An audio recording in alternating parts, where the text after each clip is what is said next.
Bonsoir et bienvenue à tous. Aujourd'hui, nous allons évoquer les origines et l'évolution du rail. La parole sera donnée à des acteurs directs qui ont accompagné cette évolution, mais aussi à des musiciens et à des chercheurs. J'ai le plaisir de recevoir aujourd'hui M. Brahim Hadj Slimane, qui est journaliste et auteur.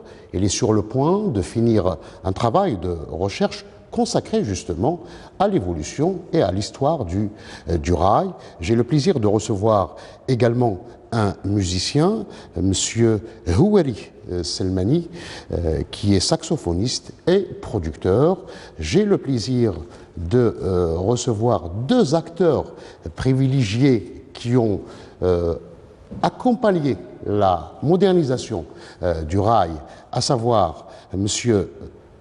Messaoud Belmou, musicien trompettiste célèbre, et enfin, j'ai le plaisir de recevoir Mukhtar Nassar, plus connu sous le nom de Marco, un artiste formateur. Messieurs, bonsoir. Monsieur Brahim Hadj Slimane, aujourd'hui, on parle du rail et on parle de ses origines. Est-ce qu'on peut dire que les origines du rail partent de l'Oranie? Bonsoir. J'aimerais d'abord me présenter d'une autre manière, c'est important, parce qu'on part toujours de soi. Je suis venu au rail par curiosité, d'abord parce que je suis mélomane, depuis toujours.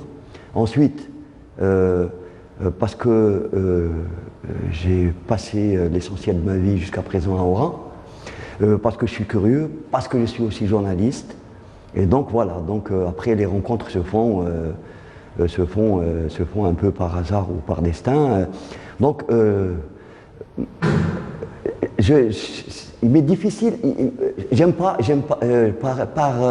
comment dire, avec le temps j'ai appris que la recherche des origines c'est quelque chose qui est pas trop mon truc, parce que en fait c'est fuyant, c'est-à-dire c'est pas intéressant de chercher qui a commencé le premier, d'où exactement c'est parti, et puis c'est peine perdue. Donc effectivement, j'ai essayé de remonter, il y a d'autres qui l'ont fait d'ailleurs aussi, aux origines du rail. Déjà le mot rail, c'est un mot qui est assez récent, je veux dire c'est un mot qui a été donné par les éditeurs dans les années 70. Donc c'est, comme tous les mots, c'est un mot étiquette qui englobe un phénomène qu'on ne peut pas emprisonner sous une étiquette. Et le rail, à plusieurs reprises, on a prédit la fin du rail, et le rail n'est pas mort et ne mourra jamais. Ne mourra jamais, je veux dire, tant que les humains existeront ici en Algérie. On ne peut pas non plus dire que majoritairement, le rail est né sous ces différentes formes, en Oranie et plus exactement en Oranie. Mais après, il a évolué ailleurs. Après, il est parti vers l'Est. Après, il a traversé les frontières, il est allé vers le Maroc. Il existait déjà sous certaines formes au Maroc. Et il est allé plus loin, et après il a essaimé à travers la planète. Donc on ne peut pas l'emprisonner. Il y a eu différentes formes, il a suivi les époques. Il y a eu d'abord l'époque coloniale, puis l'indépendance, et après il a suivi l'évolution des musiques. Et puis ce qui fait la particularité du rail, c'est un peu comme le blues, le jazz, etc. Il ne peut pas mourir, parce que en fait le rail, c'est un phénomène musical qui s'abreuve chaque fois, qui est ouvert, donc qui s'abreuve à différentes qui intègre à lui les différentes formes sur un plan international d'ailleurs. Déjà la musique ça n'a pas de frontières et donc il se renouvelle à chaque fois. Quand par exemple le phénomène, ce qu'on appelle aujourd'hui le raï pour la plupart des gens, ceux qui connaissent le plus, c'est à partir des années 70 qu'on pourrait appeler la génération Khaled, quoi, les chefs. Alors quand il est né, à ce moment-là, sur les cassettes il y avait pop raï. Donc ça veut dire que à cette époque-là, il y avait le pop rail, il y a eu le reggae, etc. Et puis jusqu'à présent, il intègre. Après le rail, on a vu Khaled faire des duos avec des musiciens de flamenco, etc., etc. Le rail a même pris... Monsieur Brahim Hadj Slimane, avant, oui. Parce que vous avez déjà entamé donc la présentation d'une période importante, c'est-à-dire c'est la période de l'affirmation de ce genre musical en Algérie. J'aimerais bien poser une question au jeune producteur qui est également musicien, qui a commencé à travailler durant les années 2000. On dit aujourd'hui qu'Oran est la capitale du rail, et c'est indéniable. Bon, c'est normal, c'est-à-dire le rail est né... Parce que d'où l'implantation de pratiquement les grands producteurs du rail sont implantés. Le rail, c'est-à-dire la majorité des artistes اللي احنا نعرفوهم واللي c'est des célébrités, l'origine تاعهم من l'Oranie. C'est par rapport à ça qu'on dit que Ouarn c'est la capitale du rail, mais le rail c'est toute la région ouest. كاين بالعباس كاين تموشنت كاين كاين شلف chaque personne a participé à sa façon à faire évoluer le rail. Ou le rail, comme كان يقول Brahim, c'est une musique vivante, حية. Ça veut dire elle évolue par rapport à la jeunesse. Bon, كيما je fais partie de la, ça veut dire je travaille مع هذه la période. الموسيقى التكست تبدل. La musique تبدلت par rapport les jeunes تاعنا. Parce que c'est une musique de jeunes. Ça veut dire que c'est par rapport à ça que les textes Hasni ou les textes Adrouk, c'est pas pareil. Les textes Khald ou les textes Hasni, c'est pas pareil. Parce que c'est des générations. Mais dans le contexte de l'époque, parce que nous avons un témoin et un acteur privilégié aujourd'hui avec nous, à savoir Messoud Belloumou, il a donné justement une vie. Vous parlez d'une musique vivante, une vie à un patrimoine, à un folklore. N'est-ce pas, monsieur Belloumou? Très bien, bonjour tout le monde. Oui, je suis l'un des pionniers du rail. Je suis le modernisateur du rail moderne, parce que nous avions Katadna al-Gasba ou al-Gallal, la musique traditionnelle, Gasba ou al-Gallal, donc c'était du rail. Donc moi je suis venu dans les années 68 comme musique instrumentale à l'époque. Le rail, c'est comme ça qu'il a... Le rail moderne, je parle du rail moderne, c'est comme ça qu'il a débuté. Nous avons débuté, c'est-à-dire j'ai formé un groupe de rail, musique, tout simplement musique, pas de chanteur. À cette époque-là, il n'y avait pas de chanteur de rail. À cette époque-là, du rail moderne. Oui. Je parle du rail moderne. Oui. Bon, j'ai formé un groupe avec 2 trompettes, 2 tobola, des grosses caisses, tobola, un karkabou. Et j'ai commencé à jouer dans des mariages, des cortèges, de mariage. Cette musique a été demandée par toute la population, Chab et tout ça. Donc j'ai vu que cette musique est acceptée par la population. Donc je me suis dit qu'il faut que je crée un groupe rail, avec chanteur. À l'époque, il n'y avait pas le synthé. Le synthétiseur n'existait pas à l'époque. Il y avait l'accordéon. Donc j'ai engagé un musicien accordéon et un chanteur et derbouka, trompette. Moi, je faisais du saxo. Mon ami Moufok Boumdien, il faisait de la trompette. C'est-à-dire, moi, j'ai créé quelque chose, un genre musical qui a été bien accepté par la population. Alors, ce genre... une minute, monsieur Brahim Hadj Slimane, parce que j'aimerais bien qu'il nous explique la place de la trompette et du saxophone dans cette modernisation du raï. Oui, c'était en quelque sorte l'identité d'un genre naissant. C'est un genre, j'ai créé un genre, c'est-à-dire donc j'ai engagé un chanteur et un accordéoniste. Donc ce que j'ai fait moi, j'ai modernisé la musique trab.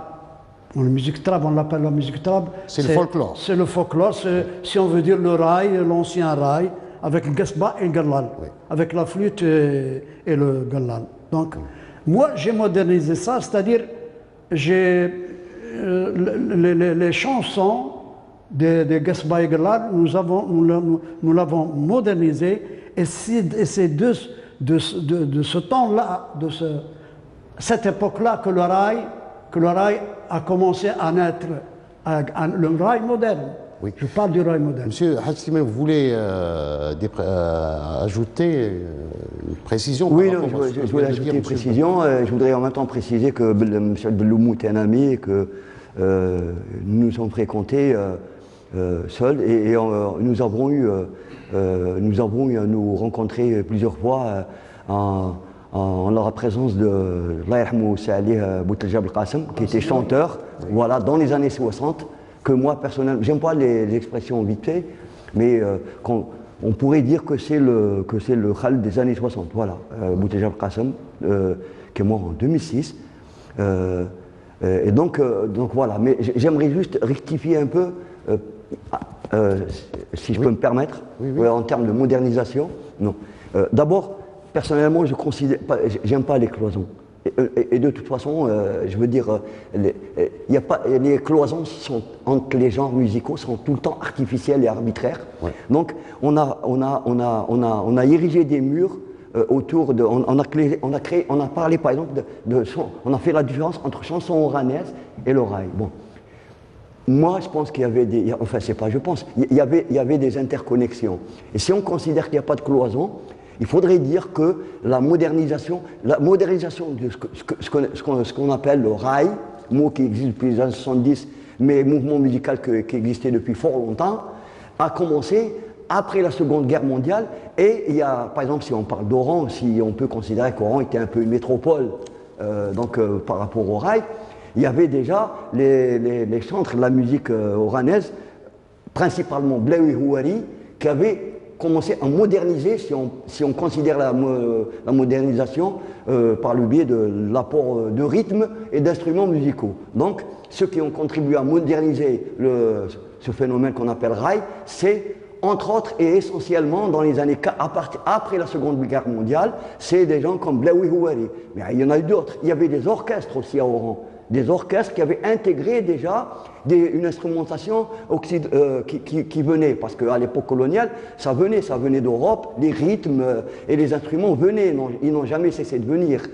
Donc c'est pour ça que dire que le raï a une origine restreinte, qu'il y a eu source, c'est complètement faux. Donc, c'est-à-dire, le phénomène de modernisation est quelque chose de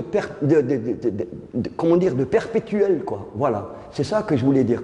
Et puis ceux qui ont aussi contribué à moderniser le raï, et Marco est là pour.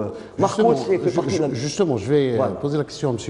Mokhtar Marco, qui est artiste, musicien et formateur, qui avait eu le génie vers la fin des années 60, justement, de former un certain nombre de jeunes à cette musique moderne, après une expérience en Allemagne notamment.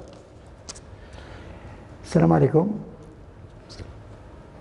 J'ai commencé mon amour de la musique par rapport à la musique occidentale d'abord, dans les années 60. Quitte à, par exemple, dans les années 66, nous jouions déjà, moi et mon groupe, des morceaux tout à fait modernes comme Take 5, des morceaux de Jimmy Smith, grâce à un certain instrument qui s'appelle l'orgue Hammond,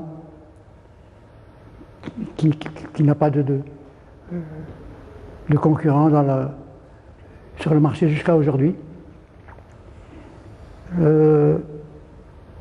le mode de vie que j'ai suivi par rapport à partir de 1970. Auparavant, j'étais enseignant. Je me suis consacré à faire de la musique, et que de la musique. En entrant dans le milieu nocturne, le milieu de la nuit, nous nous retrouvons dans un contexte où l'orchestre occidental fait sa musique occidentale au début de soirée, et à partir de 11h ou de minuit du soir ou de minuit, commence la partie orientale ou oranaise. Ce qui fait que, bon gré mal gré, nous étions auditeurs, spectateurs et, de temps en temps, collaborateurs.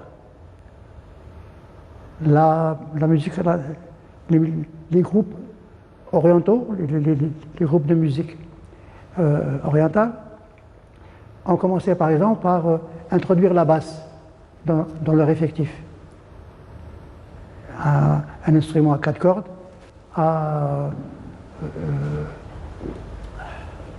une dénotation internationale, un réglage international sans quart de ton, parce que la musique arabe, la musique orientale, nous avons le quart de ton dans la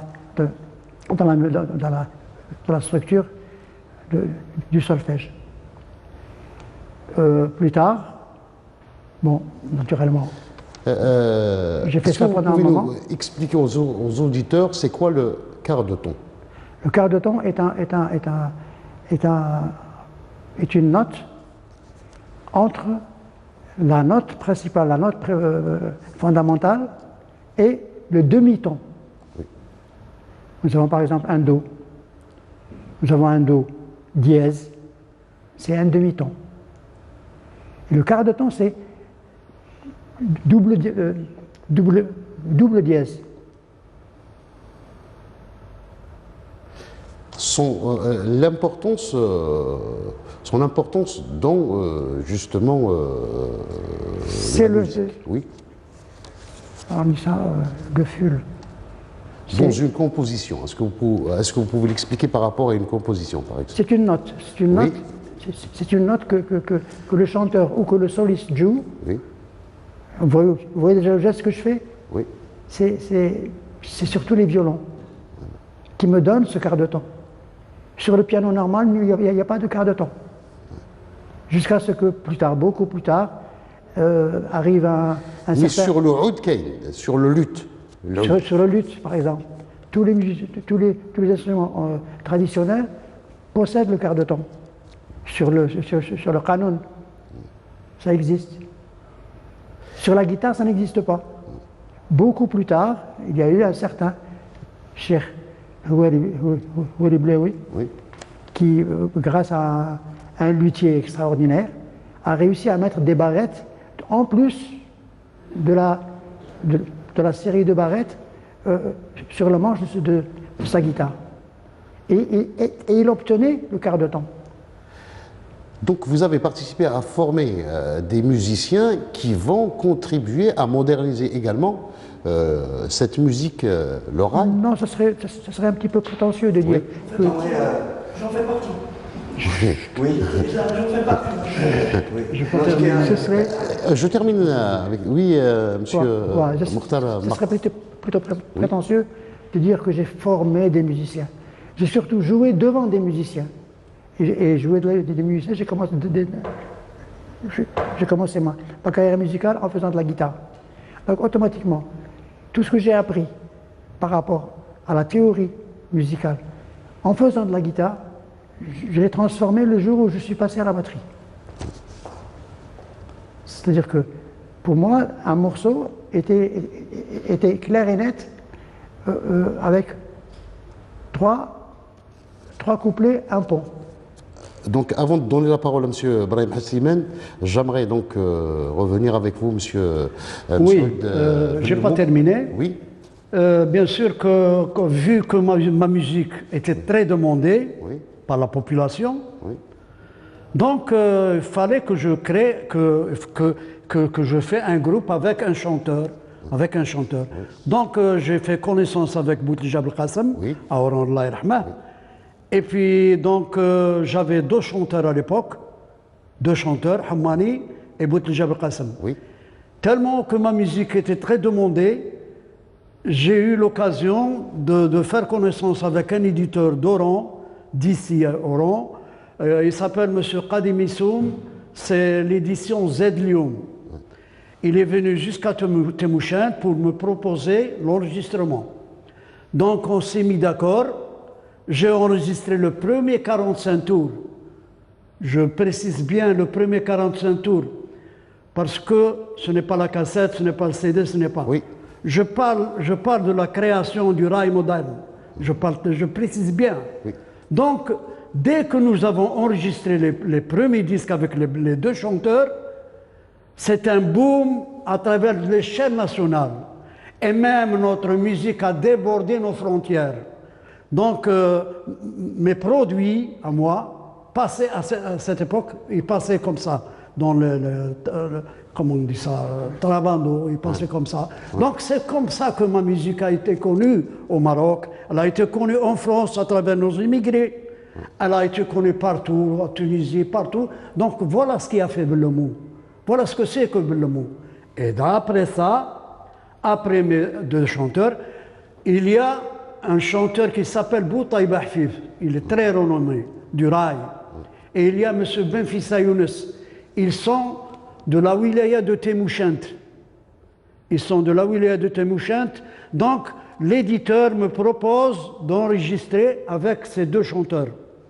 Donc, j'ai accepté et nous avons enregistré. Donc, ce qui a fait un grand boom. Et d'ici là, depuis ce temps, viennent d'autres chanteurs, ce qu'on appelle Khaled Marhababi, ce qu'on appelle Bichinnet, ce qu'on appelle Sahraoui, ce qu'on appelle Fadila. Mais le premier chanteur du rail, c'était mon groupe à moi. Et il n'y avait pas d'autres chanteurs. Et la création du rail a été créée en Algérie. Je précise bien. Je pense, oui, M. Ibrahim Hassiman, vous avez des précisions donc, oui, j'ai des précisions à faire, oui. Vous dire M. Bellemou. M. Bellemou est trop modeste parce qu'il a oublié de dire que le grand public de l'Ouest algérien a d'abord commencé à connaître M. Bellemou par sa fanfare qui se produisait dans les matchs de football. Très bien. Voilà. Donc ça c'est le premier grand. Le mythe Bellemou a commencé par les fanfares des stades. Dans les années 60, 70, 60-70. Ensuite, j'aimerais rectifier un petit peu pour dire que, pour rendre à César ce qui lui appartient, et surtout qu'il a disparu malheureusement jeune, que Boutledja Belkacem avait commencé à enregistrer déjà. Avant d'enregistrer avec Bellemou, il avait déjà commencé à enregistrer chez Brahim Fouetih, édition Al Fath, et qu'il avait commencé à détrôner une dame dont il faudrait surtout ne pas oublier de parler, et qui est peut-être la colonne vertébrale du rail, en l'occurrence Cheikh Al-Rimiti. Bien sûr, voilà. bien sûr. Donc, quand est arrivé Boutledja Belkacem, celui qu'on a surnommé le Joselito oranais, il avait commencé déjà à enregistrer avec Brahim Fouetih, avant d'enregistrer avec... Ce qu'il a fait Boutledja Belkacem, il a pris le répertoire... J'aimerais justement... Le répertoire de Cheikh Al-Wajma. Justement, j'aimerais que tu en parles. J'aimerais que tu parles, parce que si tu veux, on ne va pas commencer à faire... Et puis Boutledja Belkacem, il a commencé avec le Gasba ou le Gallal. Oui, voilà. Oui, non, mais il a commencé à... Oui, mais il s'est modernisé. Ce que je voulais dire, c'est que... Après, il est passé avec moi, avec la modernisation. Non, pardon. Voilà. En ce qui concerne... Il existe Boutledja Belkacem. Il existe avant nous. Non, mais c'est-à-dire c'est pas grave. Mais dans le folklore... Non, mais le folklore, c'est un terme que les Français, ils ont donné, les folklores. D'ailleurs, avant, les disques, ils portaient folklore oranais, à l'époque et bédouin. Ça, c'est des connotations, des mauvaises connotations qu'on a dans notre subconscient. enfin pas le mien, mais bon, généralement qui sont très emballés pendant longtemps. Monsieur Ibrahim Hadj Slimane, vous avez évoqué Chiha Rimiti, mais avant donc de parler du parcours de cette dame qui a contribué vivement donc à l'émergence du rail, j'aimerais bien poser la question à Houari Selmani concernant le travail justement de formation. Le travail de formation et les premiers producteurs du rail en Algérie. Les premiers producteurs, bon, je peux pas savoir, parce que j'ai pas vécu avec. C'est-à-dire le rôle d'un producteur dans l'évolution, par exemple. Le rôle du producteur, c'est de chercher le bon artiste avec le bon son. C'est-à-dire le producteur, هو ديك l'étincelle اللي غادي تلقى l'artiste, un chanteur, ويروح يديه في le bon endroit où il va le côtoyer avec des musiciens اللي يعطوه شرح باغي. C'est-à-dire le rôle du producteur il est très important. C'est-à-dire le producteur هو اللي غادي يديريجي كاع هذيك l'équipe. Parce que faire un titre, c'est-à-dire تسجل أغنية. حنا نقولوا سجل أغنية ولا il a enregistré un titre ولا comment ça se passe? كيفاه تكون وكيفاه تنوصلوا نديروا ان تيتر سي تو ان ترافاي هذاك لو ترافاي سي لو برودكتور هو اللي غادي يوصلنا باش نصدر لو رول دو برودكتور اللي تري امبورطون مالوغوزمون في لي طون هادو اللي رانا فيهم دروك لو برودكتور لو رول تاعه صافدير بدا يروح بارابور ا دي بروبليم. Monsieur Mokhtar Markou, vous avez évoqué de la formation en matière musicale. Est-ce que la formation était fondamentale à l'époque des années? Oui. Oh oui, oh oui. Oh oui, c'était essentiel. C'était très important de pouvoir présenter à un public. Parce que le rail, on a tendance à dire qu'il s'agit d'une musique et d'un texte plutôt spontané. Qu'en est-il exactement? Oui, oui, oui. Et nous étions là, sur scène, derrière ces chanteurs qui nous venaient par dizaines par soir pour chanter une petite chansonnette. Et on les faisait passer en avant-première avant la vedette de la soirée. Et à chaque fois, c'était corriger une note, c'était lui crier dans l'oreille qu'il a oublié la troisième phrase. Et, donc il y avait un suivi permanent. C'était naturel, c'était corriger un jeune. Ouais. J'avais par exemple une petite blague. Ma batterie se trouvait pratiquement contre le mur derrière. Ouais. Et j'avais une vieille cymbale, un petit peu cassée, à côté, posée par terre, et à portée de main. Et on jouait le morceau, et si le chanteur faisait une faute quelconque, s'il me donnait une fausse note, ou s'il n'était plus dans le rythme, je prenais ma cymbale et je la jetais devant lui. Et ça faisait rire tout le monde. Ça faisait passer cette fausse note. Les gens le faisaient. Donc vous avez cette manière de rectifier. J'ai commencé ma vie en tant qu'enseignant. Oui. Donc je suis resté dans cette voie-là. Et beaucoup plus tard, j'ai commencé à donner des cours chez moi, dans mon studio, des cours de batterie, des cours de piano. Alors, tout à l'heure, on va évoquer le rôle également, la place de la batterie dans la musique rail. Monsieur Ibrahim Hadj Slimane, vous avez évoqué tout à l'heure une femme exceptionnelle qui a marqué le rail, Chiha Rimiti, et vous avez dit qu'elle avait joué un rôle très important dans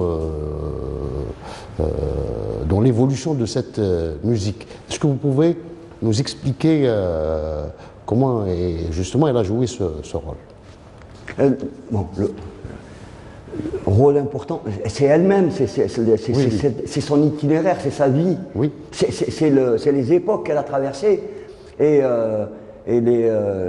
la jeunesse qu'elle a gardée en elle jusqu'à l'arrêt cardiaque qu'il a emporté, qui sont phénoménaux. J'ai un ami qui s'appelle, que j'ai envie d'évoquer, qu'il a connu bien mieux que moi, qui s'appelle Snoussi Benjlida, qui est de Sidi Blel, un des foyers de la musique coranaise. Cheikh Harimiti, c'est bon. Elle a chanté. Elle connaissait aussi bien les poèmes structurés, ce qu'on appelle milhoun. Donc qu'elle connaissait, c'est-à-dire elle a aussi bien chanté les poèmes des grands poètes du milhoun, la poésie populaire algérienne, que le rail dit, ce qu'on appelle le rail dit, qu'on considère un peu comme quelque chose de... Le rail léger, entre guillemets. Moi j'aime pas ces termes, je suis contre le fait de porter un jugement moral sur des textes, sur une musique, sur des paroles, etc. et tout. Donc c'est un peu, c'est son itinéraire. Et puis le fait, elle a eu différentes époques. Je ne sais pas si on a le temps, si je peux prendre quelques minutes, oui, pour tracer brièvement l'itinéraire de cet homme que j'ai rencontré une seule fois dans ma vie à Paris. Oui. Cheikh Harimiti, c'est l'Algérie. C'est l'Algérie, hein. C'est l'Algérie essentiellement, d'abord coloniale. Cheikh Harimiti, elle est originaire de Tessala. Et après la Seconde Guerre mondiale, les vieilles, ceux qui sont encore vivants, se rappellent de ce qu'on appelait un typhus. Donc, c'est fait partie des épidémies qui ont décimé la population algérienne. Et donc, c'est une fille qui s'est retrouvée toute seule, à l'âge de 12 ans, à errer, toute seule. Donc, elle a erré, comme elle raconte, quoi, ni famille, ni rien. Elle se retrouve, en gros, donc elle se retrouve à Bel Abbès. Donc, elle a vécu un peu à Bel Abbès, dans les marges de la société. Bon. Ensuite, elle a vécu un peu plus tard à Relizane. Bon. Ensuite, elle a vécu un peu à Mostaganem. Ensuite, elle s'est établie à Oran et elle est partie en 79 en France, où elle s'est établie à Grenoble. Et pendant tout ce temps-là, elle chantait ce qu'on appelle le raït traditionnel, raït al-Gasba. Et alors, à l'âge de... comme dit mon ami Snoussi Benjlida, Cheikh Harimiti, c'est une battante. C'était une battante. Et quelques années avant, elle chantait pour... elle était inconnue du grand public, hein, elle chantait pour la communauté maghrébine. Hein. Les mariages dans les cités populaires maghrébines, elle faisait ça, quoi. Bon, et certains bars de Paris où on chante le raï traditionnel écouté par un public maghrébin minoritaire, quoi. Bon.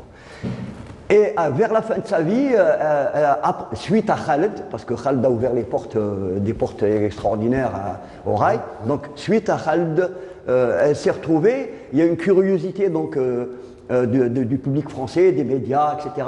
Donc on découvre qu'il y a une certaine Cheikh Harimiti qui est un peu, on va dire, la Billie Holiday algérienne, ou la Mahalia Jackson, ou je ne sais pas comment à qui on pourrait la comparer.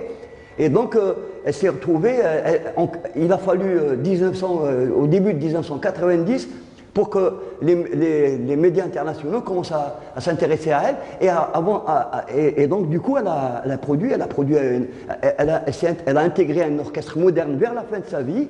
Et donc, elle a modernisé, entre guillemets, c'est-à-dire avec les instruments de l'époque, quoi, des années 90, quoi.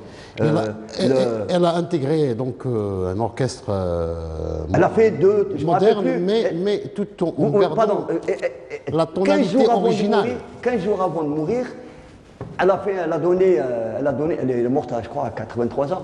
Elle a donné un concert au Zénith à Paris. Donc, ce qu'elle n'a pas fait c'est ça qui est formidable. Ce qu'elle n'a pas fait toute sa vie, elle a vécu toute sa vie à l'échelle, enfin je veux dire, de la lumière qui l'a éclairée, quoi. Elle a connu la lumière, elle l'a connue 5 ans avant de mourir. Bon, il y a Cheikh Harimiti, mais il y en a d'autres. Il y a Cheikh Al-Djenniya aussi, hein, qui est donc. Mais en même temps, si vous permettez, en même temps, alors voilà, donc c'est que malheureusement, on aurait aimé qu'il y ait aussi une femme avec nous. Mais bon, voilà, ça s'est fait comme ça. Mais en même temps, c'était une femme, et puis elle est représentative d'une des sources, justement, créatives du rail, c'est les femmes, quoi. Les femmes ont contribué donc vivement bien sûr, ce qu'on appelle ici dans la région les meddahat. Je vous remercie, M. Brahim. J'aimerais bien revenir à M. Saoud Bellemou. Est-ce que durant les années 80, le saxophone était pratiquement l'identité du rail de cette époque-là, n'est-ce pas? Très bien, monsieur. Donc, permettez-moi de terminer un peu mon histoire, s'il vous plaît, si vous permettez. Oui, oui. D'accord. Donc, c'était une grande publicité de notre groupe dès l'enregistrement que nous avons fait dans les années 74, 75, 76 jusqu'aux années 76. Bon, d'ici là, notre rail a débordé nos frontières. Bon, vers les années 78, Oran organise le Festival du Rail. Oui. Et vers les années 86, je crois, si je ne me trompe pas, c'était le Festival du Rail à Paris, aux Halles de la Villette, dans les Halles de la Villette, à Paris. Donc, c'est de là que le rail s'est éclaté. C'est éclaté, je ne dis pas qu'avec mon groupe, non. Il y avait d'autres jeunes. Il y avait également un festival à Alger, à Riyad al-Fitr. Pardon? Il y avait également un autre. C'est pas les plus connus. Le premier festival, excusez-moi, M. Saoud, le premier festival du rail au Théâtre de Verdure, c'était en 85. 85, oui, d'accord. 85. Okay. Oui. Bon, il y avait le festival du rail et après le festival à Paris. D'accord. Oui. Bon, je parle, c'est-à-dire, il y a eu beaucoup de choubins qui sont nés, qui sont créés, beaucoup de choubins qui sont nés. Il y avait Khaled, il y avait Sahraoui, il y avait Chenat, il y avait beaucoup de jeunes. Et puis beaucoup de jeunes qu'on ne les connaissait même pas. Donc, dans le Festival du Rail, on voyait un défilé de jeunes, l'incroyable.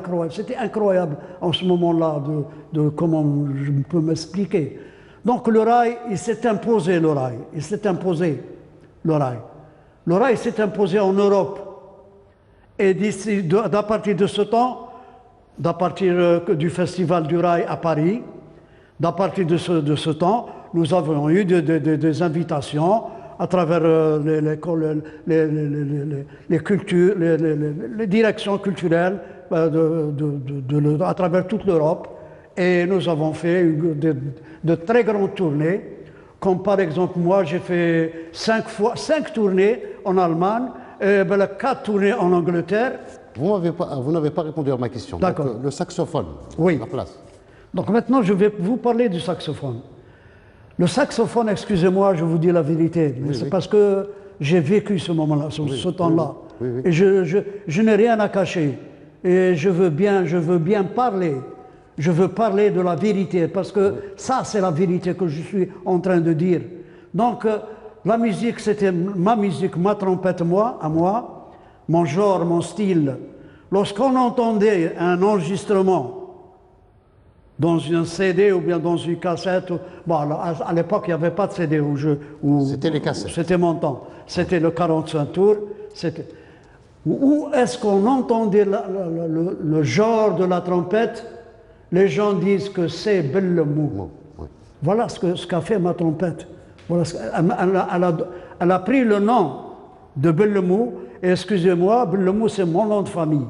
Mon nom de famille, normal.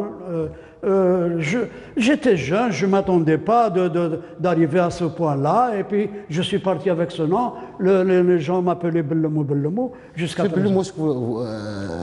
Peut-être une question brusque. Est-ce que le synthétiseur ne vous a pas causé des torts? C'est-à-dire, vous êtes victime en quelque sorte du bon, donc je parle toujours de la modernisation du rail. Ouais. Donc moi j'ai commencé un peu et les autres ont fini le reste. Ouais. Très bien, c'est clair. Ouais. Donc il y a eu beaucoup de groupes qui se sont transformés, de groupes qui jouaient de l'occidental à cette époque-là, parce que nous avions des groupes qui jouaient de l'occidental. Ils se sont transformés en rail. Très bien. Parce que le rail, il était là, il dominait le champ, il était là. Donc, le rail, il est parti à travers le monde. Mais je parle bien, je précise bien, grâce à d'autres chanteurs d'ici d'Oran, grâce à Khaled, grâce à Fadela, Sahraoui, tous les chanteurs, tous ont participé. Donc, ce que je dis, moi, je dis que le rail, la capitale du rail, c'est Oran. Beaucoup d'artistes ont participé dans ce rail. Donc c'est ça qui a fait la force. C'est ça qui a fait la force du rail. C'est ça qui a fait la force du rail. Et voilà. Une minute, monsieur Brahim Slimane. Donc, ce qui a fait la force du rail et également monsieur Mukhtar Marco, il y avait une certaine persévérance pendant les années 70. Oui, bien sûr. Oui. Sur le plan des compositions musicales notamment. L'artiste en général gagnait son pain en travaillant la nuit. Oui. Je reste toujours sur ce sujet-là. Oui. Nous avions par exemple dans le mode percussion du rail une certaine phrase qu'on appelle tabela. Nous arrivons, nous, musiciens occidentaux, à jouer par exemple des musiques, des bossa nova. Et on s'aperçoit que cette bossa nova, c'est exactement la tabela oranaise, la tabela arabe, la tabela du rail. Et là, je me concentre là-dessus et je m'aperçois que il existe deux façons de jouer la bossa nova. Il y a un mode occidental, ça veut dire européen, ça veut dire français, parce que à l'époque, nous n'étions en contact qu'avec la France par rapport à leur radio, Europe 1, etc. Et la musique brésilienne qui, elle, aussi a son mode de bossa nova. Oui. C'est aussi simple que ça. Cette ligne mélodique de la bossa nova comporte deux mesures. Il y en a une qui commence, la première note commence le deuxième temps. Oui. La deuxième mesure, elle commence le premier temps. Donc, on a l'atbela qui commence la deuxième mesure. Donc c'est la bossa nova brésilienne. Ça, quel artiste ou lequel créateur ou lequel auteur de rail est parti jusqu'au Brésil pour nous ramener ça? Ce n'est pas pensable. Ouais. Donc il s'est passé une chose, c'est tout à fait naturel, qu'il a fallu qu'une personne, mais les anciens, mais les très anciens musiciens et musiciennes, et entendu une fois cette bossa nova brésilienne pour cadrer les musiques dans leurs deux mesures. Vous êtes vous-même bassiste. Le rôle, justement... Je suis batteur. Batteur. Batteur et donc, guitariste. Bien sûr, oh là là. Batteur et très grand guitariste. Très grand guitariste, moi je le connais.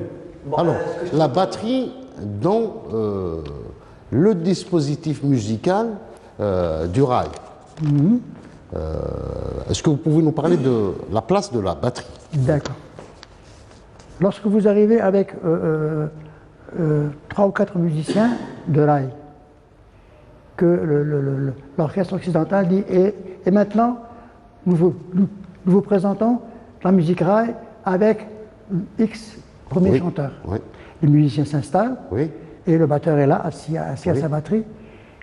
La musique commence, Derbouka, bongos, tar, et lui, qu'est-ce qu'il va faire? Il va s'imprégner. Sans le vouloir, il joue avec un morceau, 2 morceaux, 3 morceaux. Dans une semaine, 15 jours, il va jouer tout le répertoire de cette partie-là. Automatiquement, il va introduire des reprises, des roulements. Il va inciter le musicien derboukiste à faire de même. Il va presque enseigner au trajet de me donner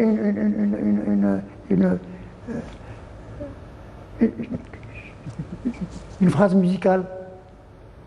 Et c'est comme ça que la batterie est rentrée à l'intérieur.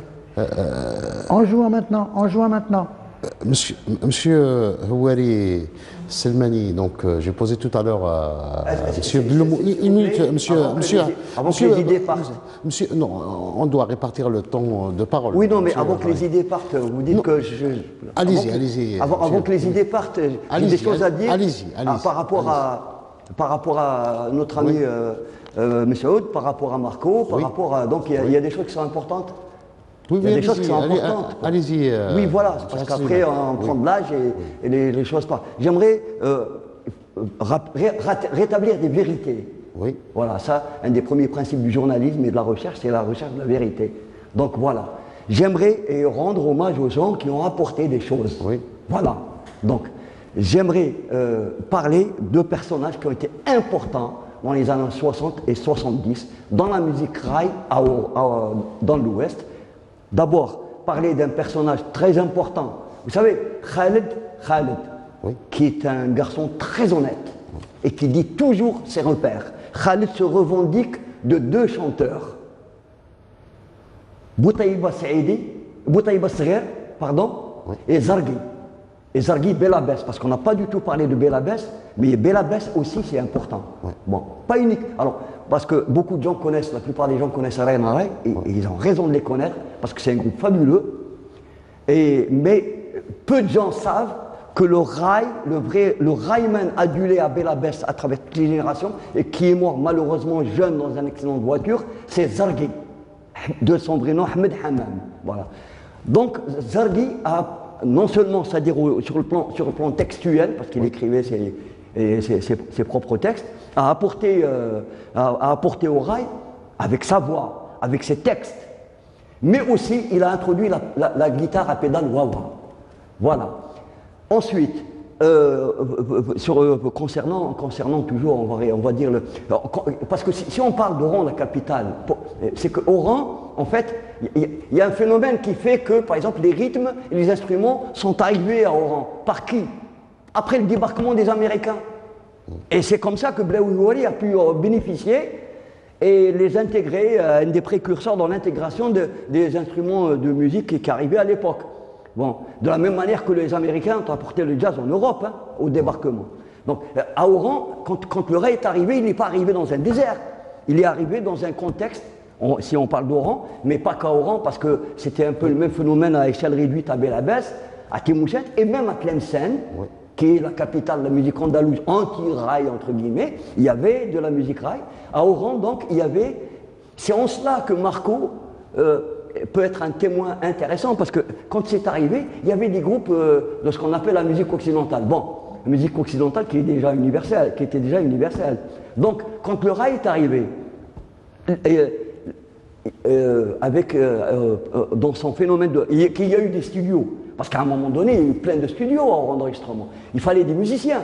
Donc, pour le raï, il y avait 2 sortes de musiciens. Il y avait les musiciens traditionnels, c'est-à-dire avec les percussions traditionnelles ou le gazba, mais il y avait les instruments modernes. Ces instruments modernes, entre guillemets, de l'époque contemporaine, la plupart qui ont joué, c'était qui? C'était les musiciens qui étaient déjà dans des groupes de musique dite occidentale. Ce serait bien que Marco nous en parle. Donc il est arrivé dans ce contexte où il y avait des groupes de rock, des groupes de pop, des groupes pop. Voilà, d'une part. D'autre part, j'aimerais, si Marco en permet, parce que je crois, si je ne raconte pas de conneries, qu'il est décédé, il y avait aussi un grand batteur qui est décédé, c'est Cash, parce qu'on parlait de la... Voilà. Et j'aimerais aussi rendre hommage à un monsieur, justement parler... Pardon? Ben, j'allais en parler, tu me l'as enlevé de la bouche. Donc j'allais parler de Marni. Oui. Marni. Mais Marni, c'est qui, Marni? Marni, justement, quand je disais qu'il n'y a pas de frontières. Marni, c'est quelqu'un qui a fait ses armes dans la musique classique occidentale au conservatoire d'Oran. Oui. Il a une formation de classique. Et c'est ça qui lui a permis, comme pas mal de jazzmen, ont eu, soit au départ, soit pendant leur carrière, une formation de classique, quoi. Bon. Et donc, ce qui a permis par la suite à Marni d'avoir la qualité de son apport avec le synthétiseur, parce qu'il est arrivé à l'époque du synthétiseur, donc au rail, quoi. Bon, voilà un peu... Voilà, peut-être que ce sera la dernière question. Je vais l'adresser donc à M. Houari Selmani. Est-ce que vous pouvez nous parler du rail aujourd'hui et l'apport des nouvelles technologies Bon, maintenant, les nouvelles technologies, ça veut dire rendent disponibles. Ça veut dire que pour faire de la musique, il suffit d'avoir un ordinateur, une carte son et 2 enceintes. Ça veut dire, même les musiciens ne sont pas obligés de savoir jouer ou bien. Il suffit juste de maîtriser la technologie, maîtriser des logiciels. Et on peut faire des choses extraordinaires. Et c'est le cas dans tout le monde. Hein. C'est pas juste en Algérie qu'on fait de la musique de cette façon. Ça veut dire, c'est partout dans le monde. Il y a des musiciens qui rentrent au studio, ils ne savent pas jouer d'un instrument, mais quand il est en face d'un ordinateur, il te fait des miracles. Et c'est ça le malheur de la création qui n'existe plus. Si, qu'il y a une certaine création. Qu'il y a une certaine création. Je sais, على بالي شو راك تقول، على بالي راني معاك. Voilà, donc un dernier mot, M. Belloumou, également. Donc, je parle de la participation du rail moderne. Je parle toujours, je continue. Oui. Vient avec ce temps, il y avait des groupes, j'ai dit qu'il y avait des groupes occidentaux qui ont changé un peu, ils se sont transformés dans le rail. Et le rail, c'était le rail qui était là. Donc, je voudrais que vous citiez un certain... Mais bien sûr, un certain Nawi Qada. Oui, Nawi Qada, bien sûr, Nawi Qada, les students. Oui, les students.